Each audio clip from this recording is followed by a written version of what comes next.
Füsun ile evli olmamamıza rağmen 2 yıldır beraber yaşamaktaydık. Başlarda her şeyin çok güzel gittiği, sevdiğimi sandığım ama yıllar sonra lise yıllarında platonik olarak aşık olduğum Pelin ile yeniden karşılaşmamdan sonra bunun sadece bir hoşlanmadan ibaret olduğunu anladığım bir birlikteliğin içinde bocalıyordu. Kimi zaman hoş, kimi zaman da acı veren, sancılı anlarına tutsak zorunlu bir beraberliği yaşıyordum.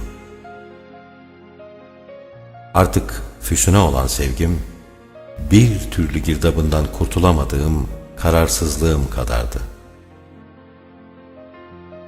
Belki de yaşamımızdaki bu son gelişmeler, Pelin ile yeniden karşılaşmamın verdiği bir sonuçtu. Bazen böyle olduğunu düşünsem de, duygularımda değişen bir şey olmuyordu. Bir yanımda Pelin, bir yanımda Füsun vardı. Pelin'i düşündükçe farklı bir heyecan hissediyordum. Füsun'u düşündükçe vicdanım giriyordu devreye. Yüreğimle beynimin tam ortasında sıkışıp kalmıştım. Hangine söz geçireceğimi bilmiyordum.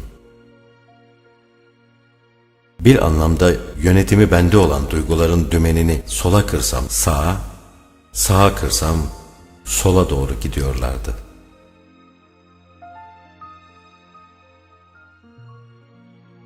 Peki Füsun ile sonuna kadar devam etmek, bile bile lades diyerek ömür boyu ölmek miydi?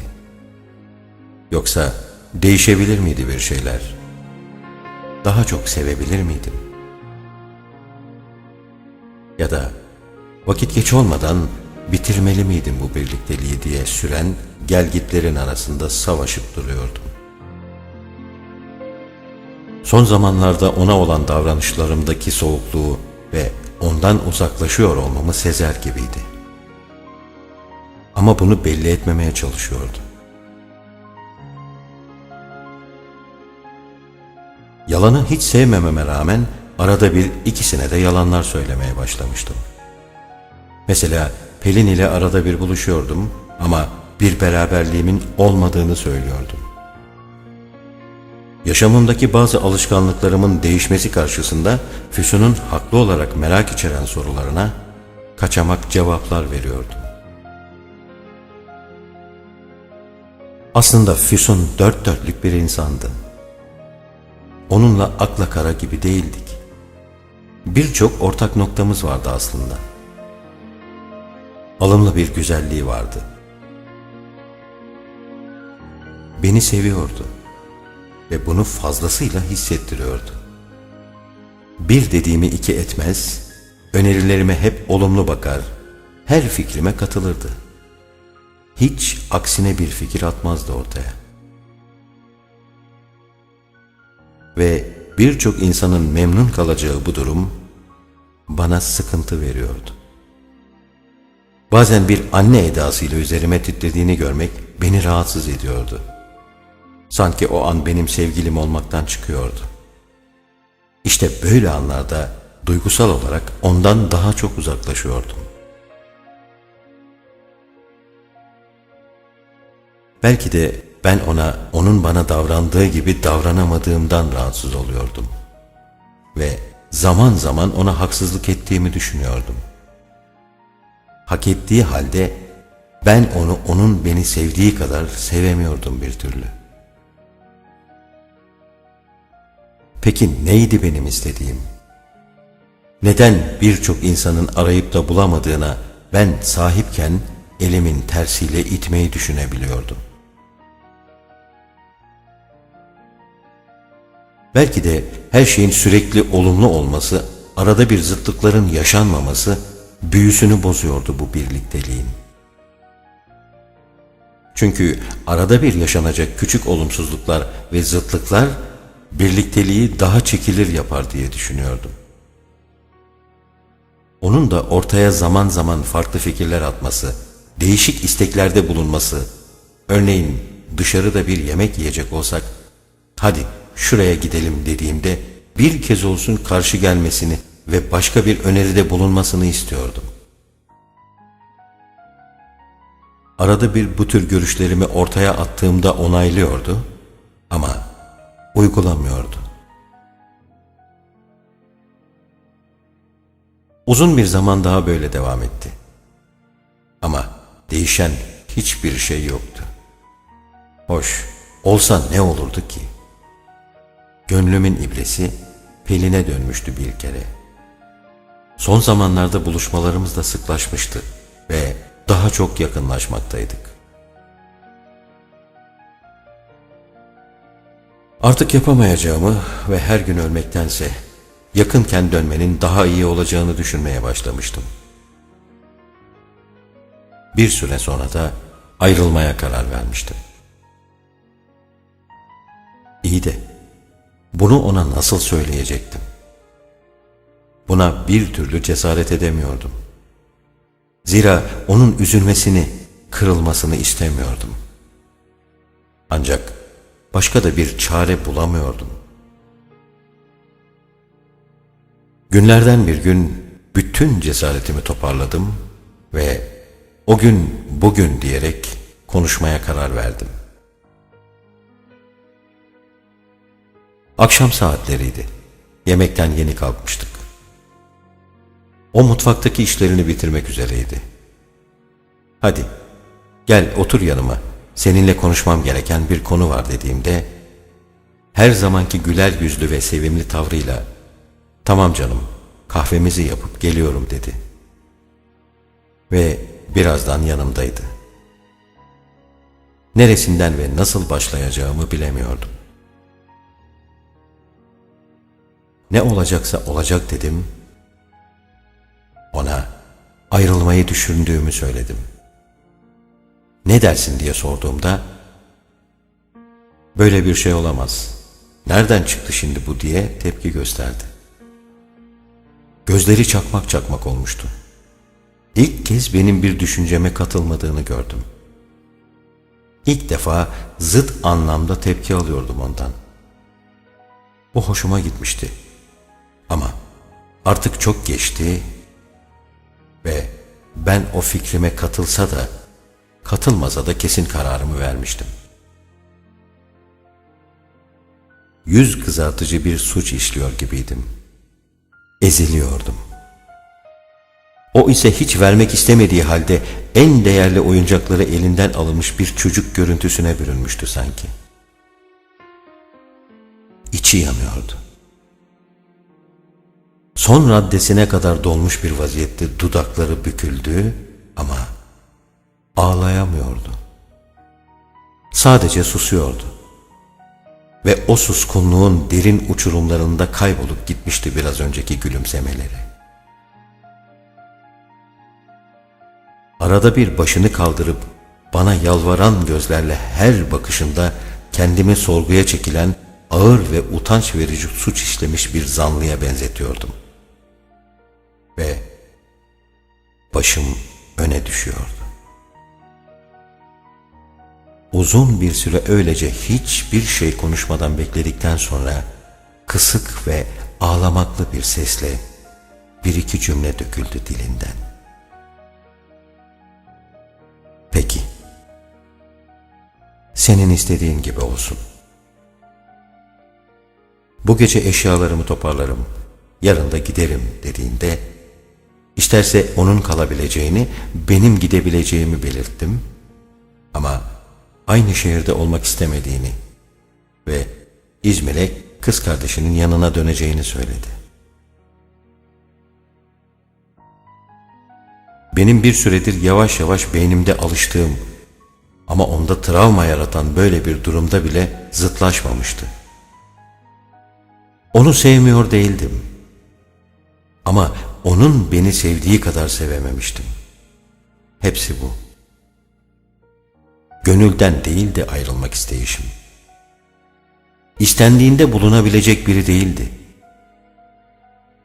Ve biliyordum ki onu unutamayacaktım.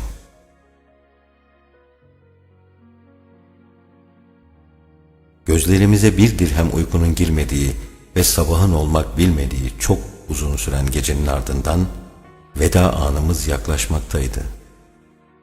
Otobüsü akşamüstü kalkacaktı ve biz yavaş yavaş çıkmaya hazırlanıyorduk. Bir taksi tutup bir başına gidebileceğini söyledi ama karşı çıktım. Otobüsü kalkana kadar yanında olacağımı ve onu yolcu edeceğimi söyledim. Bir süre sonra otogardaydık ve uzun mesafelerin aramıza girmesine sayılı dakikalar vardı. Bir ilkbahar esintisiydi onu bana getiren ve yine bir ilkbahar akşamında bir daha birleşmemecesine ayrılıyordu ellerimiz. Hava ılıktı ama üşüyorduk. Titriyordu bedenlerimiz. Baharın ılık esintisi ayrı ayrı yönlere götürüyordu bu kez bizi. Bir süre öncesine kadar hep gülerek bakan gözlerimiz donuktu. Bedenlerimiz halsiz. Onu ilk tanıdığım bahar mevsimindeki düşlerimize kar yağıyordu sanki. Ve zorunlu olarak aldığımız bir karar ayırıyordu bizi. Artık otobüsün hareket saati gelmişti. Son kez gözlerimin içine bakarak ve ağlayarak "Seni seviyorum, sakın beni unutma" dedikten sonra otobüse doğru yavaş yavaş ilerledi. Derken otobüslere kalkış emrini veren anonsla noktalanmış oldu bu bize özel ayrılık seremonisi. Karar verdiğim bu ayrılığın ardından hemen arkamı dönüp gidemiyordum. Otobüs gözden iyice kaybolup gidene kadar izledim. Daha o andan itibaren doğru yapıp yapmadığımı düşünmeye başladım. Eve döndüğümde aradan çok kısa bir süre geçmesine rağmen büyük bir boşluğun içerisinde buldum kendimi. Evin içinde büyük bir sessizlik vardı. Bu beni rahatsız ediyordu. Ve hemen bir müzik açtım, olmadı. Televizyonu açtım, volümü yükselttim, yine olmadı. Evin bir yerlerinden bir tıkırtı duymak ya da adımın seslenilmesini istedim o an. Oradan oraya dolaşmaktaydım evin içinde. Bir yere oturup sabit kalamıyordum. Sanki milyonlarca iğne batırılıyordu her yanıma. Son bir günde yaşadığım ve yaşattığım travmayı düşündükçe kocaman bir çivi çakılıyordu beynime. Kolay değildi elbet. O evin içinde uzun bir zamandır onun sesi ve yaşadığım bir birliktelik vardı. Anladım ki bu sessizliğe ve yalnızlığa alışmam çok zor olacaktı. Bir an taksiye atlayıp otobüse yetişip onu geri getirmeyi bile düşündüm.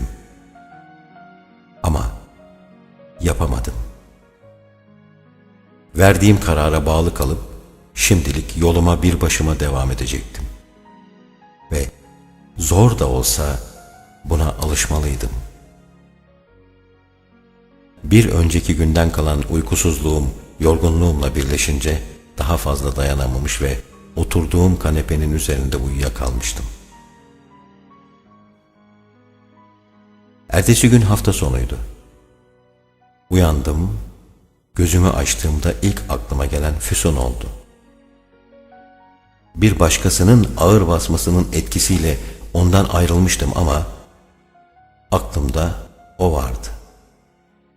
Ya da ne bileyim, belki de vicdanım böyle yönlendiriyordu beni. Neyse, daha her şey sıcak. Bir zaman sonra unuturum diye mırıldandım kendi kendime ve bir duş aldıktan sonra hemen dışarı attım kendimi. Zira ev hala batıyordu bana. Güzel bir hava vardı ve neredeyse öğlen olmaktaydı. Deniz kenarında bir kafeteryaya oturmuş kahvaltı ediyordum ki telefonum çaldı. Arayan Pelin'di. Önce bir selamlaşıp hal hatır sorduktan sonra "Bu güzel havanın tadını çıkarmak lazım. Hadi öğlenden sonra buluşalım, deniz kenarında bir yerlere gidelim" dedi. Aslında iyi olurdu. Belki kafamı dağıtırdım diye düşündüm. Ama bir şeyler bana geri adım attırıyordu. Tam müsait değildim anlamında bir bahane yaratacaktım ki hem mezuniyet arkadaşım Ahmet de gelecek. 2-3 günlüğüne İstanbul'a gelmiş. Tanışırsınız. İyi bir çocuktur deyince duygusal olarak ona daha açılmamış olmama rağmen kıskançlık duygularım devreye girdi ve "Tamam, buluşalım" dedim. 1-2 saat sonra hep birlikteydik. Ahmet yakışıklı bir çocuktu. O da Pelin gibi öğretmenlik yapıyormuş ve İstanbul'a tayini çıktığını anlattı. Sohbet sırasında Ahmet'in Pelin'e sanki bir hayranlığı olduğunu hissetmeye başladım. Böyle bir durumda bir de İstanbul'a tayininin çıkmış olması beni iyice rahatsız etti. Ama ne diyebilirdim ki? Henüz dış kapının dış mandalı gibiydim. Eski anılarla dolu bir sohbetin ardından akşamı ettik. Ve herkes yoluna misali görüşmek üzere diyerek ayrıldık. Canım hiç eve gitmek istemiyordu. Karnım da acıkmaya başlamıştı. En yakın restorana gidip hem karnımı doyurayım hem de 1-2 kadeh rakı teklerim diye düşündüm ve öyle yaptım. Bir yandan yalnız bir akşamı yaşıyor, bir yandan da karma karışık duyguların içinde gidip geliyordum. Ben bu kadını gerçekten seviyorum dedim kendi kendime. Üstelik gün içindeki kıskançlığım da bunu gösteriyordu. Ama Füsun da her dakika aklımdaydı. Bu yüzden yüreğimle aram hiç iyi değildi. Ben bitti diyordum, o hala ondan söz ediyordu. Galiba en iyi çare bir an önce Pelin'e açılmaktı. Belki yeni bir başlangıç eskisini daha çabuk unutturur diye düşünüyordum. O an bunu yapmaya karar vermiştim ve ilk fırsatta bu kararımı hayata geçirmek istiyordum. Hafta sonu bittikten sonra yeni bir haftanın başlangıcıydı. Pazartesi günlerini hiç sevmezdim. Sıkıcı gelirdi bana. Nitekim hiç hoş olmayan bir haber aldım o gün. Yakınlarımdan biri hayatını kaybetmişti. Hemen izin alıp memlekete doğru yola çıktım. Bir hafta izinliydim. Bu bir haftanın tamamını memlekette geçirdikten sonra tekrar İstanbul'a döndüğümde ilk iş olarak Pelin'i aradım. Ve onunla önemli bir konuda görüşmek istediğimi belirttim. "Tamam o zaman, akşam buluşalım. Hem yemeği de birlikte yeriz" dedikten sonra "Hem benim de sana güzel bir haberim var" dedi. Merak etmiştim. Ama nasıl olsa akşam buluştuğumuzda öğrenirim düşüncesiyle sormadım. Buluşmaya giderken ona nasıl açılacağımı düşünürken hala Füsun düşüyordu aklıma. Ama ne olacaksa olacak diyor, devam ediyordum yoluma. Buluştuk ve yemeğimizi yerken görüşmediğimiz son bir haftanın kritiğinden sonra "Hadi bakalım, önce sen başla, neymiş bu önemli konu" diyerek atıldı Pelin. Ama ben "Önce sen anlat, neymiş bana vereceğin güzel haber" diyerek önceliği ona verdim. "Sıkı dur" dedi ve gözlerinin içi gülüyordu. "Peki, hazırım" dedim ve anlatmaya başladı. Ahmet'in çok önceden beri bana ilgisi varmış. Hatta yıllardır platonik olarak aşıkmış. Hiç de belli etmemişti. Şimdi bana evlenme teklif etti. Aslında ben de ona karşı eskiden beri boş değildim derken çok mutlu görünüyordu.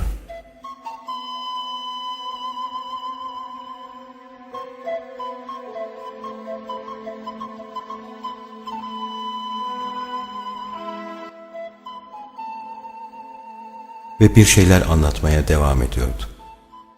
Ama o andan itibaren söylediği hiçbir şeyi duymuyor, boş bakışlarımla onu izliyordum sadece. Kilitlenip kalmıştım. Yüreğim, bak gördün mü dercesine haklılığını ilan eder gibi en yüksek ritmiyle atıyordu. Bir saat önce bir başlangıcın temelini atacak olmanın heyecanını yaşıyorken, şimdi kendi kendime yarattığım uçurumun içine düşmekte olmanın çaresizliğini yaşıyordum. Dünya başıma yıkılıyor, her yanıma binlerce bıçak saplanıyordu sanki. Çaresizliğim yediğim bir çalımla aldığım yenilgiden miydi? Yoksa o an kulağımda çınlayan vicdanımın eden bulur sözlerinden miydi bilmiyorum. Kaybolup gitmiştim. Hiçbir şey görmüyordu gözüm, duymuyordu kulaklarım, düşünemiyordum. Derken Pelin'in sesiyle irkildim. "Ne o?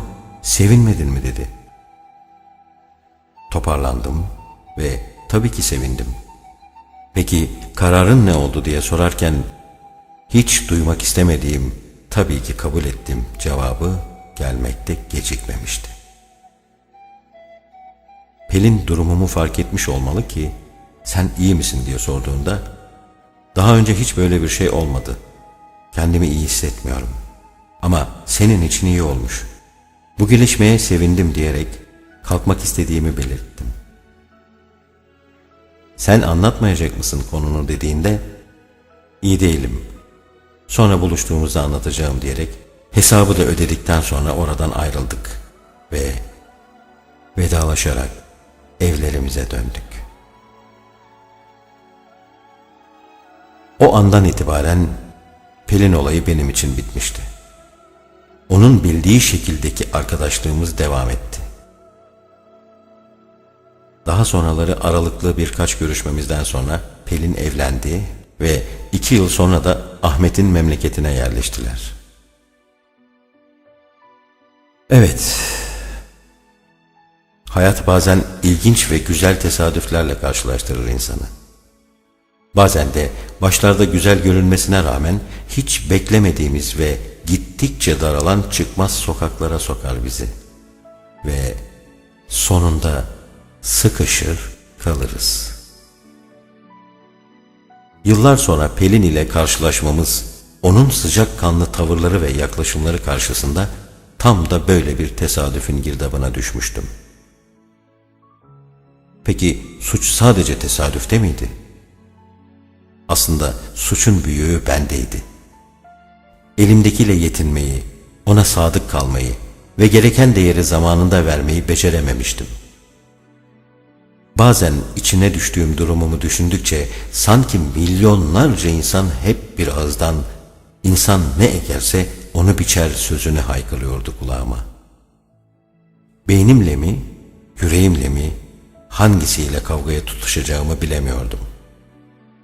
Ruhum kararıyordu. Füsun ile ayrılığımızın ardından 4 yıl geçmişti. Bu zaman zarfı içinde hal hatır sormaktan öte gitmeyen birkaç telefon görüşmemiz olmuştu sadece. Ve onu unutmamın çok zor olacağını, hatta unutamayacağım düşüncemde yanılmamıştım. Şimdi onun için yanıp tutuşuyor olsam da, tekrar onunla birlikte olmayı düşünmemin bile ona yapacağım bir haksızlık olacağını ve artık ona layık olmadığımı düşünüyordum. Neden sonra anladım ki biz güçlü yanlarımızla zayıf yanlarımıza destek olup birbirimizi tamamlamayı becerememiştik. Defalarca şimdi keşke yanımda olsa diye çok geçirdim içimden. Nasıl bir hata ettim ben böyle diye çok hayıflandım. Ama o birkaç görüşmemizde bunu ona hiç belli etmedim.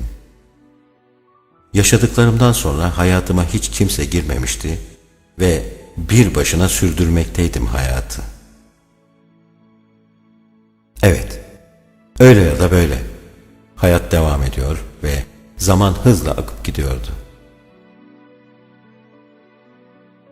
Bir gün tarih 14 Şubat Sevgililer Günü'ydü. Bilgisayarda bir şeylerle oyalanırken MSN adresime girdim ve posta kutumda hiç tanımadığım birinden gelen bir mesaj gördüm. Bu tanımadığım meçhul kişi bana bir şiir göndermişti. Başından sonuna kadar okudum. Çok güzel bir şiirdi. Etkilenmiştim. Finalinden sonra "Sana" diye yazıyordu. Mesajı cevapladım ve "Kimsiniz?" diye sordum. O an cevap alamadım ama merak etmiştim. Füsun olabileceğini düşündüm bir an ve keşke diyerek iç geçirdim. Aradan birkaç saat geçtikten sonra tekrar aklıma geldi ve soruma cevap gelmiş mi diye tekrar MSN'yi açtım fakat herhangi bir cevap yoktu. Ertesi gün iş yerimde yine aklıma takıldı ve paydos saatini beklemeye başladım. Her akşam eve giderken bir bekleyenim olmadığı için acele etmezdim. Ama şimdi durum farklıydı ve sanki bir bekleyenim varmış gibi hızlı adımlarla yürüyordum. Eve ulaşır ulaşmaz daha üstümü bile çıkarmadan bilgisayarı açtım. Ama yeni bir mesaj olmadığı gibi soruma da cevap alamamış oldum. Hayal kırıklığına uğramıştım. Daha sonraki gün, daha sonraki hafta derken aylar geçmesine rağmen bir daha ondan hiç haber alamamıştım. Ne zaman e-posta kutusunu açsam ilk o meçhul kişi geliyordu aklıma. Bir zaman sonra yine bir gün arkadaşımın gönderdiği e-postayı almak için mesajlarıma girdiğimde bir de ne göreyim? O kişiden yeni bir mesaj gelmişti ve o an kalbim yerinden çıkacak gibi oldu. Mesaj tam 13 gün önce gelmişti ve ben tesadüfen farkına varıyordum. Büyük bir heyecanla açtım ve yeni bir şiirle karşılaştım. Bir solukta başından sonuna okudum. Çok güzeldi ve yine sonunda "Sana" yazıyordu. Sonra tarihine baktığımda mesajın 14 Şubat'ta gönderildiğini fark ettim. İlki de aynı tarihte gönderilmişti. Çıktığım ya da ilgilendiğim biri yoktu. O halde kimdi ve neden Sevgililer Günü'nde gönderiyordu diye merak etmeye başladım.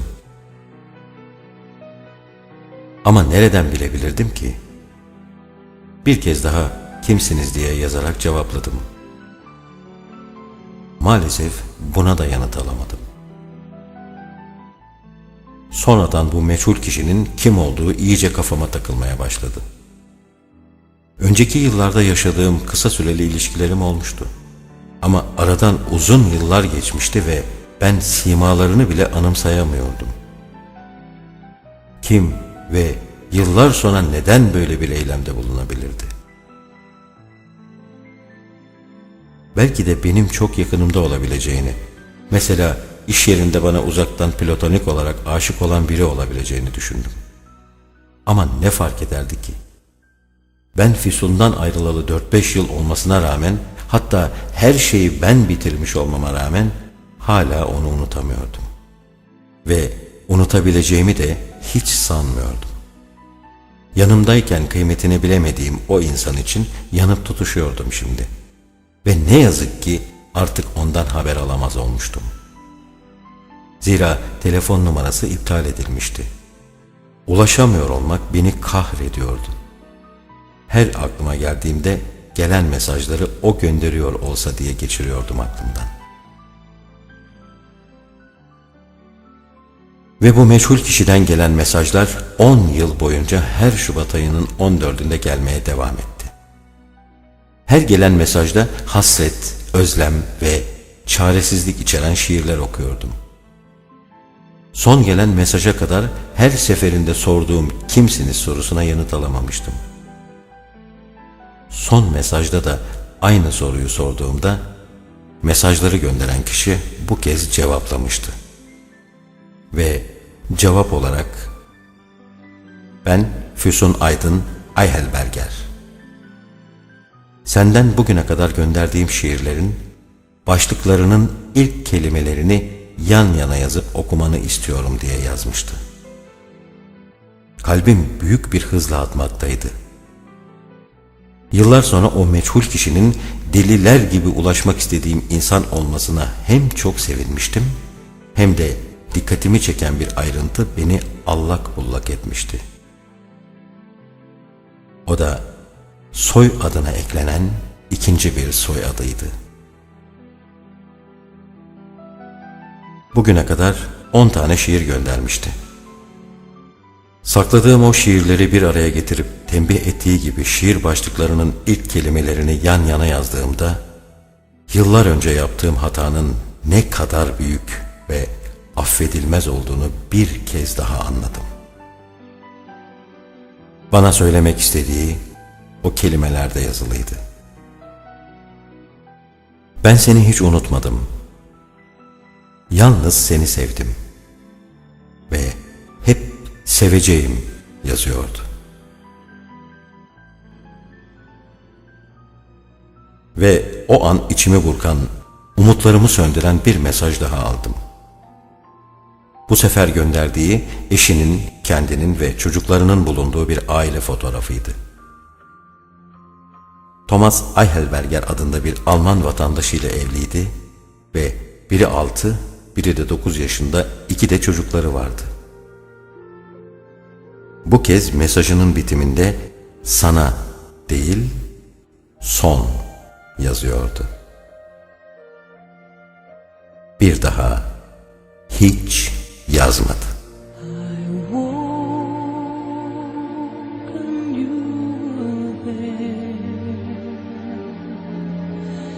Beside